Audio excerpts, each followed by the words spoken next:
पतंजलि बता रहे हैं कि क्लेश दो प्रकार के हैं, स्थूल और सूक्ष्म। स्थूल वो हैं जो हमें दिख जाते हैं और सूक्ष्म वो हैं जो उनकी बहुत ही ज़्यादा, उनकी जो जो बहुत बहुत एक बाय डिफ़ॉल्ट एक संस्कार रूप में है, बहुत सूक्ष्म है। उनको गहन दृष्टि के साथ ही समझा जा सकता है। और जो स्वाभाविक राग द्वेष हैं हमारे, अविद्या, अस्मिता, राग द्वेष, अभिनिवेश, ये सब स्थूल रूप से हमें समझ में आ जाते हैं, लेकिन बहुत गहरी टेंडेंसीज है जो नहीं समझ में आती हैं।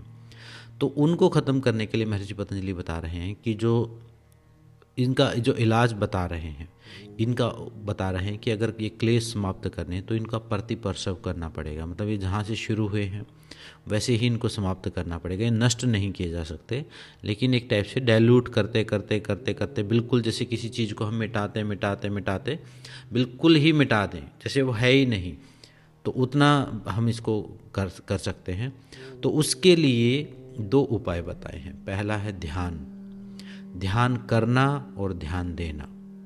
विशेष रूप से देखिए, ध्यान करना, जो ध्यान का अभ्यास को भौतिक स्तर पर जो हम करते हैं वो ध्यान का अभ्यास हेल्प करेगा स्थूल से जो क्लेश हैं उनको हटाने में, उनको उनकी इंटेंसिटी कम करने में। मतलब वही राग द्वेष, अभिनिवेश, भय है आपके अंदर, मैं का भाव है, अविद्या का भाव है, उसको कम करने में थोड़ा कॉन्शियस बना देगा आपको, थोड़ा जागरूक बनाएगा, थोड़ा अपने बारे में चिंतन मनन करने शुरू होंगे आपको। ये सब चीज़ें थोड़ी कम होनी शुरू हो जाएंगी ध्यान के अभ्यास से।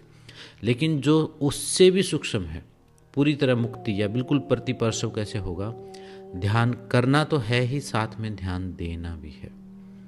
जब आप ध्यान देना शुरू करते हैं कि ये मान लो एक पानी में एक बूंद गिरी, उस पानी की बूंद से एक जैसे एक बुलबुला पैदा हुआ, और वो बुलबुला, उसको क्लेश आप समझो, और फिर वो थोड़ी देर दूर तक ट्रैवल करता है और फिर वो फूट जाता है, या उसका जो भी इफ़ेक्ट होता है सुखी दुखी हमें कर देता है। तो ठीक ऐसे ही जब वो पानी की बूंद गिर रही है, जब वो बुलबुला पैदा हो रहा है, तो उसी समय उसको बहुत ध्यान से देखना है कि ये विषय हुआ, ये वासना हुई, ये मेरे मन में ये इफ़ेक्ट हुआ, ये विचार आया, ये भाव आया। इससे कॉन्शियस थोड़ा रहना शुरू करोगे तो उन क्लेशों के प्रति जागरूक हो पाओगे, और जागरूक होगे, जहाँ जागरूकता आपकी आई तो जो पानी की बूंद गिरी है वो डाइल्यूट हो जाएगी, वो बुलबुला पैदा नहीं करेगी। मतलब वो शून्य होना शुरू हो जाएगा। अब देखेंगे, आप किसी विचार को देखना शुरू कर दो, ये क्लेश तक बात पहुंचेगी ही नहीं।